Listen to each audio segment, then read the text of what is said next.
Viewer, 9 days after the Canadian Prime Minister stood up in the country's parliament to allege an Indian link to the killing of his father, Hardeep Nijjar's 21-year-old son Balraj Nijjar has now dropped a big fat bomb that has the Canadian system in total panic mode. In such high panic mode that it is completely silent. In interviews to Canadian newspapers, Balraj Nijjar has stated that Canadian intelligence held weekly briefings with his father, Nijjar, before his death 3 months ago.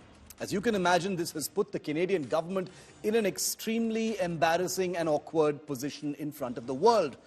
On the surface, most people are wondering what makes Nijjar so special that he gets a weekly briefing at the expense of Canadian taxpayers. It is Canadian taxpayers, after all, who pay for Canadian intelligence.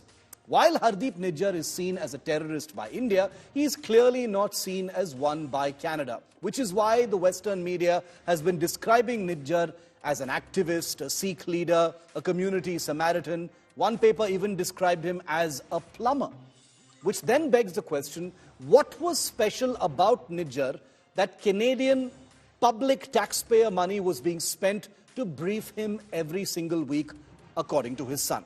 Now remember, these alleged briefings were taking place at a time when Nijjar had an Interpol Red Corner notice out against him, with India actively seeking his extradition. India, which is Canada's diplomatic partner.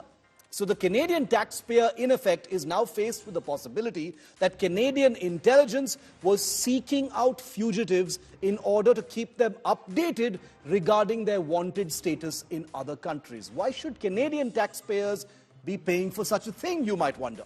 Let us, for the sake of argument, assume that Canadian intelligence was in some vague way trying to protect one of its citizens, in this case Nijjar, having assessed that there was a threat to his life from unknown quarters.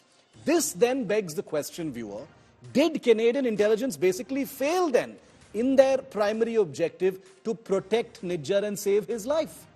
You're also probably wondering, why so many meetings? Why a weekly meeting? Why a meeting every single week? What was so important about Hardeep Singh Nijjar? Could it be that Nijjar was an informant for Canadian intelligence? Is it possible that he was so deep in with infamous Khalistani terrorist gangsters that he had begun to be a liability for handlers, perhaps sitting in Pakistan? Is it possible that he was bumped off either by gangsters because he was getting too big for his boots, or maybe he was bumped off by the ISI through their Canadian proxies? As Canada's attempt to blame India for the killing of Hardeep Nijjar backfires spectacularly across the diplomatic spectrum for the last 9 days, with no evidence presenting itself for 10 whole days after Trudeau made that startling allegation, these scenarios I've just described have rapidly gained credibility and credence. And remember, these are not things that we are saying. It's the Canadian media that's asking these questions. The Indian government has said repeatedly that they've received nothing by way of specific evidence or information to support Trudeau's dramatic claim. Dr. Jaishankar said it just a few days ago. The Indian government has additionally said it is willing to look at any specific information that Canada may provide, but it simply hasn't provided it. But what is India to do if such evidence is not supplied even 10 days after such an allegation is made publicly in front of the world? Could it be that raising the heat and continuing with this line that India is involved could backfire even more badly than it has for Canada? As the layers get peeled off day by day, has Canadian intelligence realized that any further traction on this story could blow the lid off their links with the Khalistani gangster nexus, its own links with drug cartels and the organized criminal supply chains that the Canadian government has protected ostensibly under the veil of civil liberties? Has Prime Minister Trudeau thus far has been kept in the dark, perhaps by his own intelligence agencies, realized now that he has released the dogs of war that have done nothing but come back to bite him for the last 10 days? Is this a historic moment where a country known best for being America's northern neighbor has its hands dirty at the cost of other sovereign countries it has partnerships with?